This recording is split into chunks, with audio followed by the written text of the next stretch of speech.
वो आयजा को लेकर उस घर में गया था, जुबैदा खातून के कच्चे घर में। मुझे यकीन नहीं हो रहा, ये कैसे हो सकता है? वो ये सब कैसे जान सकता है?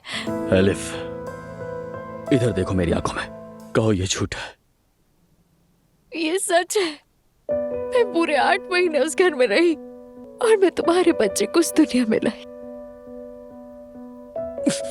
तो जुबैदा खातून ने सच कहा था। तुमने मेरा बच्चा पैदा किया और फिर उसे लेकर चली गई, ऐसा ही है ना? तुमने 10 साल पहले बच्चे को जन्म दिया और ये बात मुझसे छुपाई। जवाब दो। मुझे यही बताया गया था। मैं अकेली ही उस घर से निकली थी। तो क्या अब मुझसे झूठ बोला गया था?